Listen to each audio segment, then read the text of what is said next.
Très bien, bonjour à toutes et à tous. Donc on est là aujourd'hui pour parler un peu du QSE et surtout est-ce que c'est une réelle opportunité de reconversion pour les femmes aujourd'hui. Avant de commencer vraiment sur la présentation, on va déjà se présenter. Cyril Doquin, je suis responsable d'unité et j'ai une spécialité dans le domaine qualité, sécurité, environnement. Et du coup, moi, Julie Bayard, je suis responsable pédagogique dans un organisme de formation, le CESI, sur les formations QSE. Et en fait, avant d'être dans la formation, pour le coup, moi, c'est un métier que j'ai pratiqué dans l'industrie pendant quelques années. Et du coup, on va voir si ça peut être une opportunité pour certaines d'entre vous. Donc voilà, on commencera avec une présentation des métiers du QSE parce que c'est des métiers bien souvent qu'on découvre quand on commence à travailler, voir un peu si ça correspondait à l'image que vous en aviez, les compétences personnelles clés et derrière vos atouts en tant que femme en reconversion. On fera un petit focus sur le marché de l'emploi parce que c'est quand même ce qui nous préoccupe principalement.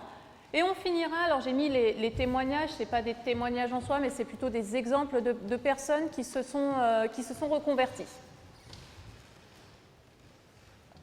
Hop, alors, sur les présentations du métier du QSE, je suis restée sur quelque chose de très, très généraliste. On retrouve deux grands métiers qui sont le responsable QSE et l'animateur QSE.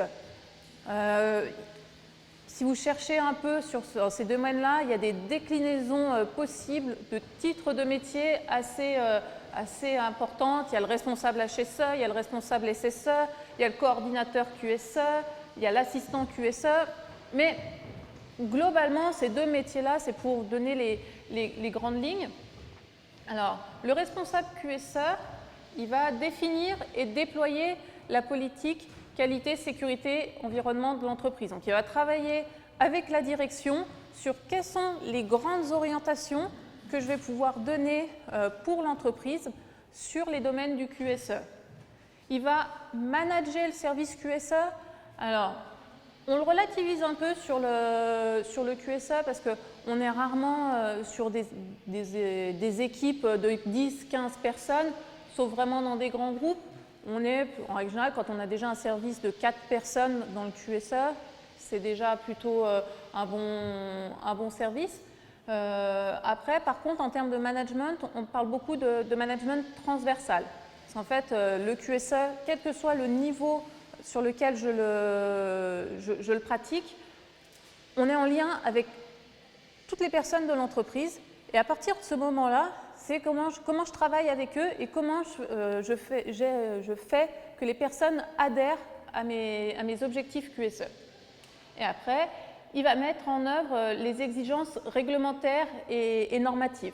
Ça, c'est aussi un point fort du QSE, c'est qu'il y a une réglementation que toute entreprise se doit de respecter. Donc, il faut connaître cette réglementation, la suivre pour s'assurer que l'entreprise dans laquelle je travaille, elle est bien toujours conforme à cette réglementation. Et normative, là, c'est quand l'entreprise veut aller un petit peu plus loin et se dire je veux pousser ma démarche pour respecter certains référentiels, certaines normes. Excuse-moi Julie, comme les normes ISO 9001, 14001, 18001 qu'on voit quelquefois appliquées sur des entreprises ou sur des camions quand on est dans les bouchons par exemple. Voilà, c'est les plus connus. C'est les plus connus.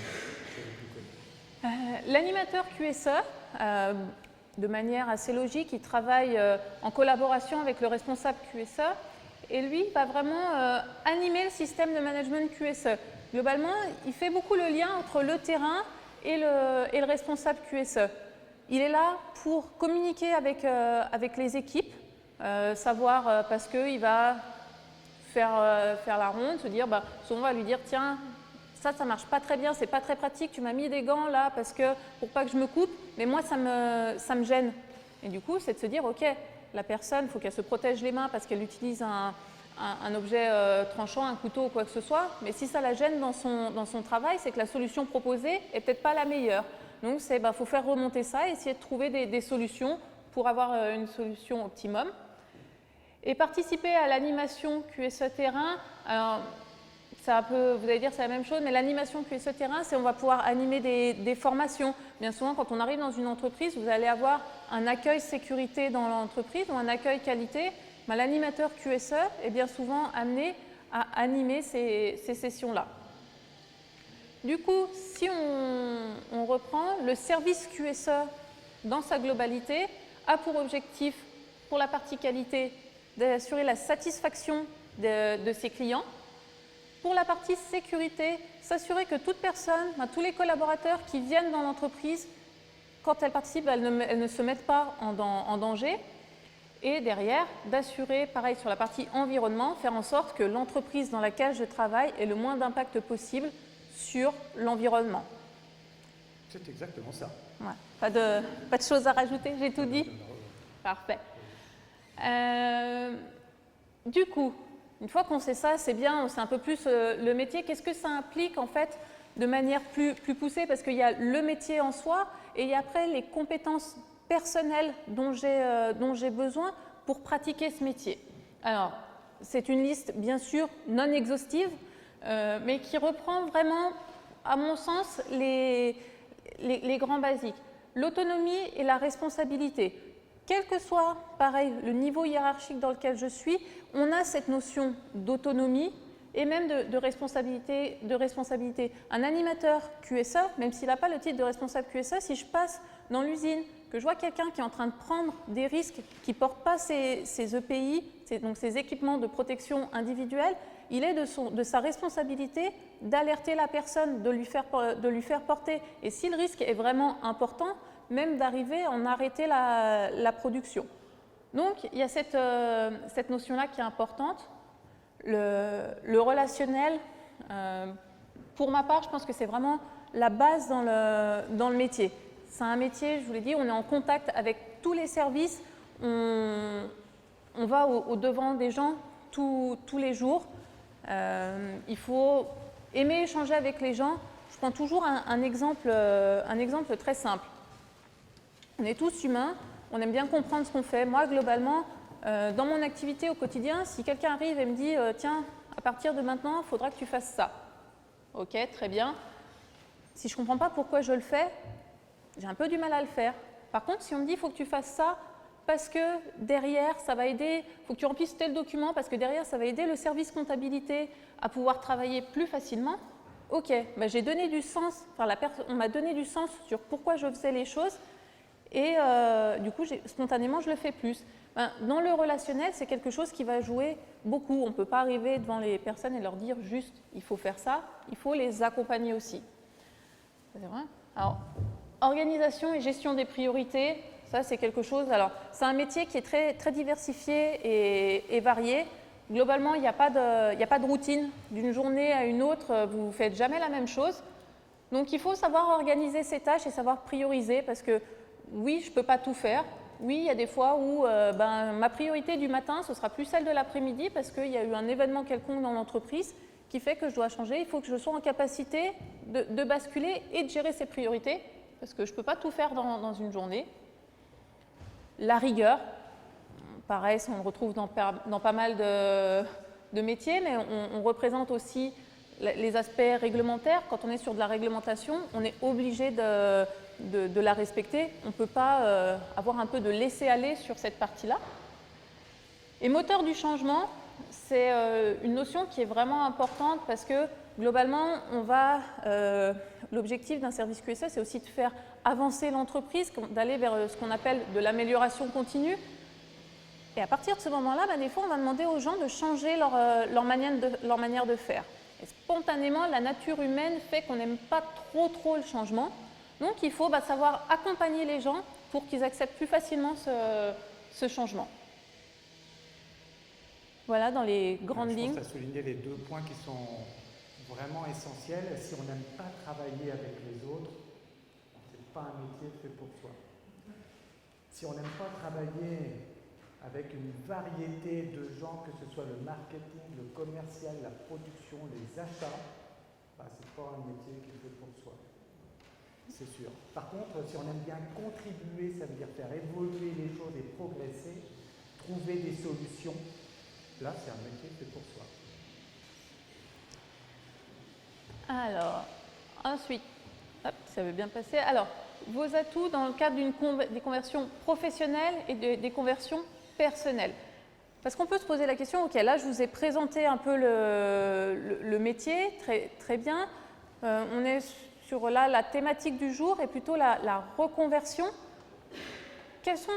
On s'est posé la question, quels sont en fait les atouts d'une personne en reconversion? Parce qu'on peut se dire, mais moi ce que je faisais aujourd'hui, c'est vraiment loin de ce métier-là et comment je peux valoriser mes expériences précédentes sur ce métier-là. C'est des métiers, quand on a des connaissances techniques, bah c'est vrai que ça peut être un fort atout pour le métier. Parce que globalement, quand vous allez descendre dans un atelier, si c'est un métier que vous connaissez un petit peu, la personne qui est en face, elle va commencer à vous dire non, mais je ne peux pas faire ça parce que si, parce que ça. Bah, quand on a un peu de connaissances techniques, on va être en capacité de lui dire bah si, tu peux très bien le faire, ou ok, tu ne peux pas le faire comme ça, mais tu peux le faire comme ça. Donc cet aspect technique est vraiment bien souvent un atout dans ces parcours. La connaissance du monde de l'entreprise, parce que comme le précisait Cyril, on est sur un métier où on va travailler avec tous les services, mais aussi bien le service RH, la comptabilité, que la production, que le service maintenance. Donc d'avoir une vision globale du monde de l'entreprise, il faut que je me dépêche. Oui, c'est ça. Du monde de l'entreprise, c'est un atout, et aussi la spécialisation dans le domaine. D'un point de vue plus personnel, quand on a déjà une première expérience dans l'entreprise, c'est la côté prise de recul. Je suis en capacité de voir une situation, de faire le lien avec des situations précédentes et du coup de prendre un peu de recul par rapport à ça. Et puis quand on est dans une démarche aussi de reconversion, c'est qu'on est prêt à avoir du changement dans sa vie et à s'adapter à de nouvelles choses. C'est-à-dire que je ne suis pas là pour faire ce que je connais et continuer à appliquer ce que je connais, mais bien essayer de changer et du coup de m'adapter à de nouvelles choses. Donc, se reconvertir, ce n'est pas toujours repartir de zéro. Ça peut être pas une transformation, mais une évolution. Et donc souvent, quand on a déjà une expérience professionnelle, se reconvertir, c'est peut-être prendre un virage. Et notamment, les métiers du QSE assez spécifiquement permettent de faire ça. Alors, c'est pas très lisible. Là, c'était juste le marché de l'emploi. Ça reste quand même une des bases sur lesquelles on va regarder. Donc ça, c'est des chiffres que j'ai tirés sur un site qui est en lien avec Pôle emploi. J'ai plus le nom, je suis désolée. On le voit globalement, que ce soit sur les deux métiers, il y a un fort taux de CDI. On est sur plus de 60%. Après, alors, sur la présentation, il y a des niveaux de salaire aussi qui sont présentés. Ces niveaux de salaire sont bien sûr très à mettre en relation avec l'expérience précédente qu'on peut avoir, même si ce n'est pas forcément dans le métier. Et on a aussi de grandes diversités en fonction du secteur d'activité dans lequel on peut travailler. Oui. Je me souviens d'une jeune femme qui avait un diplôme de niveau Bac+5 en géologie. C'est pas facile de trouver du travail avec un diplôme en géologie, avec une spécialité un peu plus détaillée, grain de sable ou quelque chose comme ça. Et en fait, elle s'était reconvertie dans le domaine du QSE pour trouver plus facilement du travail. Et finalement, elle travaille aujourd'hui dans une grande entreprise qui fabrique du béton et pour lequel son cursus initial assez difficile en termes de marché d'emploi, mais était une grande force. Et quand on parle d'évolution, en matière de reconversion, c'est ça. Hein, c'est s'appuyer sur ce que l'on a eu déjà pour continuer de progresser finalement. Hop. Alors voilà, là on arrive sur la partie témoignage. Alors en tout cas, présentation de personnes qui se sont reconverties au QSE. Je te laisse peut-être commencer avec Pauline, comme c'est toi qui l'as suivi. Pauline, elle avait donc un diplôme de juriste en environnement et elle avait un petit peu de mal à trouver du travail. Elle était embauchée à la Fédération nationale des travaux publics, il me semble. Et ensuite, elle est venue se reconvertir parce qu'elle en avait un petit peu assez de travail dans le domaine du QSE. Et aujourd'hui, elle est coordinatrice QSE chez Razelec, qui est une entreprise qui fait des travaux Après, on va retrouver Marie-Hélène Kosdarchi. Donc, en fait, elle travaillait dans une OPCA, c'est des organismes de financement des formations. Ça faisait plus de 10 ans qu'elle était beaucoup déjà dedans parce qu'elle était responsable qualité et elle a eu envie de s'ouvrir dessus. Donc, elle a suivi une formation de responsable QSE et maintenant, elle s'est mise en tant que consultante indépendante sur le QSE. Alors, toujours pareil, son expérience précédente l'aide aujourd'hui dans ses métiers parce que sa connaissance du milieu de la formation au vu des actualités fait qu'elle peut gagner de nouveaux marchés. Mais elle a aussi accompagné une petont entreprise qui faisait des jardins, de l'aménagement extérieur, qui était une entreprise, c'est deux frères qui ont monté leur entreprise. Leur activité marchait très bien. Et au fur et à mesure qu'ils se développaient, ils avaient du mal à répondre de manière correcte à leurs clients. Et elle, en fait, les a aidés via les systèmes de management de la qualité à construire leur organisation pour que leur activité derrière se pérennise. Et le dernier exemple, c'est Alexandra Réverchon qui a suivi une formation d'animateur QSE. Alors, elle avait commencé, pendant un moment, elle était dans le tourisme, elle avait déjà bien monté dans le tourisme.